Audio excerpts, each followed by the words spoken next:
And we are back for episode 5.8. Our episode begins with an extra scene in Slaver's Bay, with Dany meeting with Tyrion and Jorah after their interaction in the fighting pits last episode. Dany asks Tyrion why he's come, and Tyrion says that he wants to be Dany's advisor, and so Dany asks for advice on what to do with Jorah. Tyrion essentially says that Jorah should be spared, but expelled for lying to her. And so for the second time, Jorah leaves Dany's company, looking at his grayscale. Now in the book, Tyrion and Dany have not yet met, and Tyrion has some other adventures in Slaver's Bay instead. After becoming a slave, Tyrion and Jorah come under the care of a fairly benevolent, morbidly obese slave master from Yunkai named Yezzan. This book Yezzan is very different from the show's Yezzan, and Yezzan uses Tyrion as a server, and to entertain his guests with his Cyvasse playing ability. Cyvasse is essentially chess. Next we have a scene with Cersei and Septa Unella, where Unella offers water in exchange for a confession. Cersei refuses, doesn't get her water, and is clearly suffering from her imprisonment. Now in the book, Cersei's imprisonment is a bit different. There are 3 Septas who visit her, Unella, Moella, and Scalera, and Cersei hates them all. They bring her food and water, change her chamber pot, and read from the 7-pointed star. The torture is that they come for confession every hour, even in the middle of the night, not allowing Cersei to sleep. We next get a scene with Arya where she's given her first assignment by Jack and Hagar. Arya is to go to the Ragman's Harbor dressed as a shellfish salesman and get information on an insurance salesman. While selling the man oysters, Arya observes him not wanting to insure a ship going to Slaver's Bay, and later back at the House of Black and White, Jaqen says that this man doesn't honor his agreements. Now these scenes are a mix of a couple different chapters in the book. So, Arya's first assignment for the House of Black and White is like in the show. She's a shellfish seller. Here in the show, she even yells oysters, clams, and cockles as she does in the book. The Ragman's Harbor being the poorer international harbor in opposition to the richer Braavosi-only Purple Harbor. And as in the book, many of her customers are sex workers. However, there are some big differences. Here in the show, Arya's cover is Lana. But in the book, Arya gets to choose her own name, and she chooses Cat, her mother's name. Just as Arya hid Needle, her choosing the name Cat shows that she's not setting aside her old life. Additionally, in the book, Arya spends her time as Cat collecting information and learning various skills like becoming a pickpocket. Now there is a plot later in the book with Arya and an insurance salesman, but this is when she's given an identity called the Ugly Little Girl. Now in the book, as in the show, the House of Black and White tells Arya that this insurance salesman isn't honoring his contracts, though the show has added the crime of not insuring someone in the first place, which doesn't sound like much of a crime. Now it should be noted that the House of Black and White trying to punish someone for a crime is a peculiar thing to do. Over and over, the House of Black and White claims that death takes all with disinterest, and thus they do the same, and yet here they seem to be taking on a murder mission as a form of justice, which goes against their tenets. This seems to show that the House of Black and White doesn't practice what they preach. Next we get a scene from the book where Cersei gets her first visitor, Qyburn. Now as in the book, Qyburn tells Cersei that she's been accused of various crimes, and gives her an update on Tommen. In the book, Tommen, a small boy, is lonely and fretful. Here in the show, he's depressed and not eating. Now here in the show, Qyburn suggests confessing. In the book, he does no such thing. He immediately suggests that Cersei use the mountain to defend her in a trial by battle. The only problem is, the Kingsguard is full. And so next in the book, we have an enormous plot point. Cersei requests that a letter be sent to Jaime to come defend her. Cersei delusionally thinks that Jaime, despite not having a sword hand, will somehow win with her life on the line. And if not, well, they can die together. Qyburn does as he's bid, and Jaime receives the letter, but he doesn't come to King's Landing. Next we get an extra scene with Sansa and Theon, where Sansa wants to know why Theon told Ramsay of the escape plan. Theon says that Ramsay knows everything, and that once he tried to escape and was punished for it. Sansa says good, since Theon killed Bran and Rickon, and Theon admits that he did deserve punishment because he betrayed Robb, and then spills the beans that he didn't kill Bran and Rickon. Now in the book, Jane Poole does want to escape, but she never has any sort of plan to do so, and Theon never informs on her. Additionally, what Theon feels guilty about is quite different in the book. It is true that Theon did betray his best friend Robb, which is perhaps his worst betrayal. He was a hostage to Ned and didn't really have a relationship with the rest of the Stark children, but Robb was his best friend and his king, and he betrayed him. That said, as far as we can tell, Theon doesn't really feel guilty about Robb. There is one occasion where he thinks he ought to have died with Robb at the Red Wedding, but that's it. It seems Theon really felt obligated to his family, the Greyjoys. Now Theon does feel quite a bit of guilt, but it's mainly about killing those 2 Miller's boys. This gives him nightmares. This may be because they were innocent children, or because he felt more connected with them because he had a sexual relationship with their mother, or perhaps he fears that one of them was actually secretly his. Now in the book, Theon has yet to tell anyone about Bran and Rickon. That said, it's not exactly a well-kept secret. Theon's squire Wex ended up surviving and turns up in White Harbor with Davos. Wex seems to think that Rickon is alive on Skagos with Osha for some reason, and Davos heads off to retrieve them. But even beyond this, Bran passed through Hill Clan territory and was spotted by a clan called the Littles, who later join up with Stannis and other Northerners. So in the book, the secret that Bran and Rickon are alive is coming out without Theon's help. Next we get an extra scene of Roose giving us an update on the military situation in the north. Here in the show, Roose claims that Stannis has 6,000 men, but Roose brags that they have 6 months of food, and so they can easily withstand a siege. Ramsay, though, feels the best option is to send 20 good men to deal with Stannis. Now in the book, we aren't quite sure how many men Stannis has. We know that when he arrives at the Wall to fight Mance, he has 1,500 men. But then he manages to get more supporters. He gets the Hill clans and a few other Northerners, supposedly bringing his numbers to 5,000.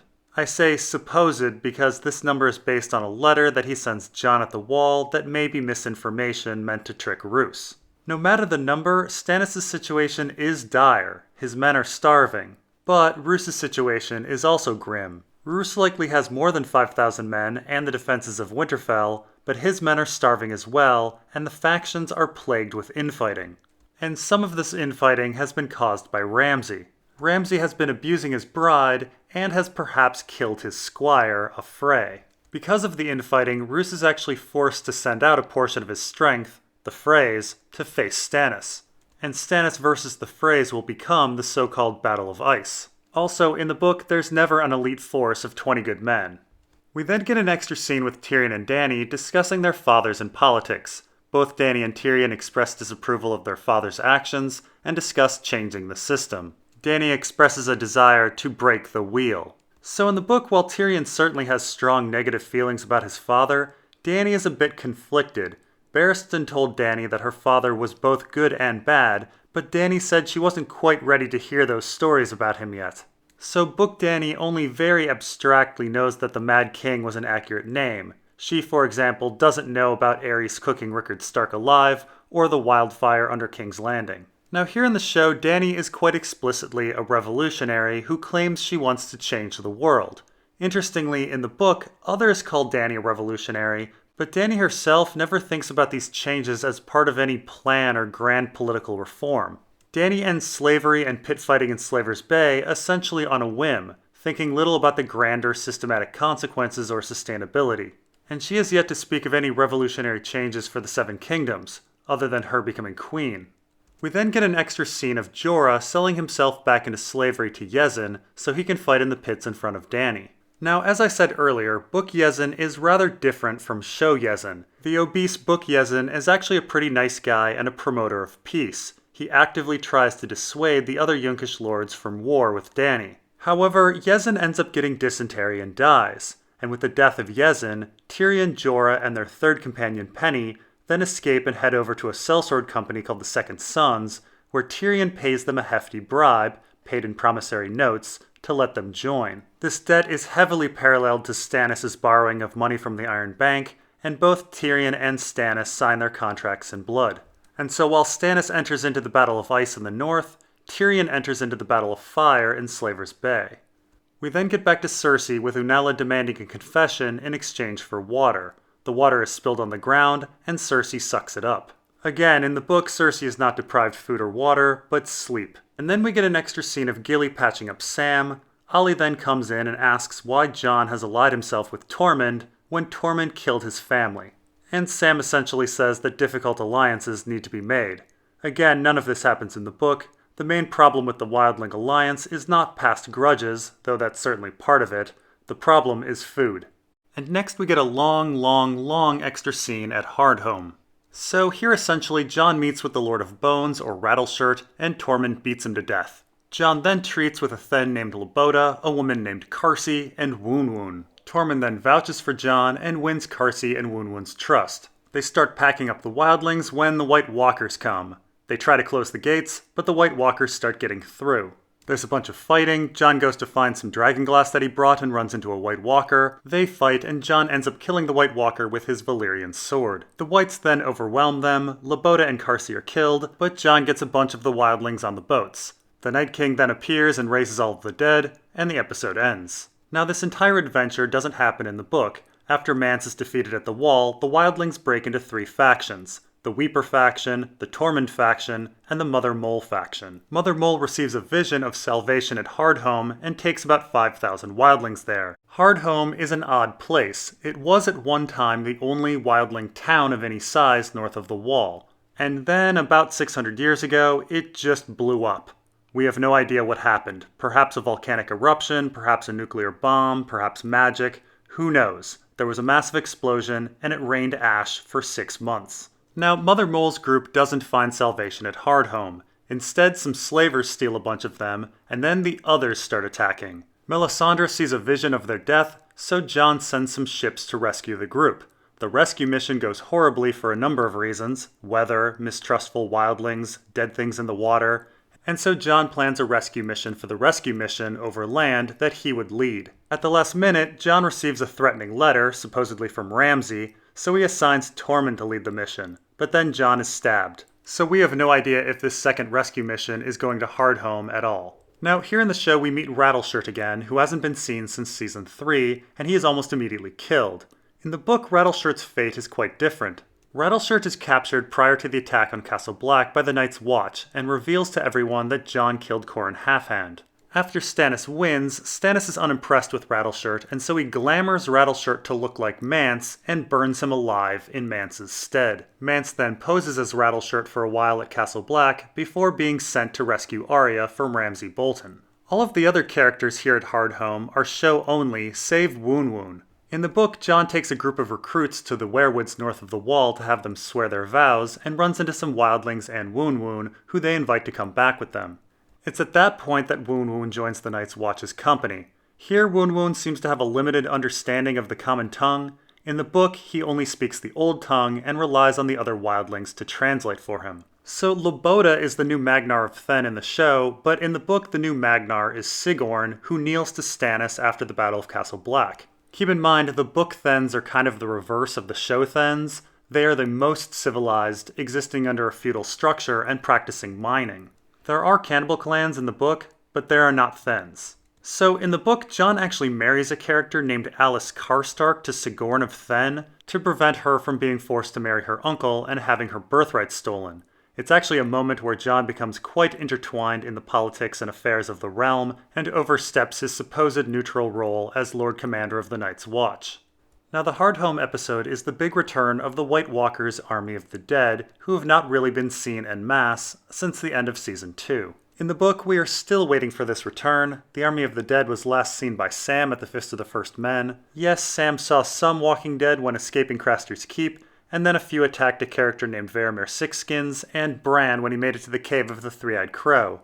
Other than that, we just have a few reports from Tormund and the letter about Hardhome. Now, Jon using Valyrian steel to kill a White Walker is something we've heard about in the book, but it has not yet been done. Only one White Walker has been killed thus far, the one killed by Sam with obsidian. In the book, we've also not seen any recognizable commander for the Army of the Dead. It's assumed to be White Walkers, but we're not sure if the White Walkers have a leader. The Night King in the book was a Lord Commander from 8,000 years ago who married a female other. We have not heard about any modern Night King or Night's King. Also, in the book, we aren't sure how the dead are raised. Do they have independent thought, or are they just puppets? Are they hive-minded? Can they see what the others see? We don't know for sure, though central handlers like White Walkers who can telepathically puppet various corpses would be consistent with previous works by George R.R. Martin, though he has never written about one person controlling an army all by himself.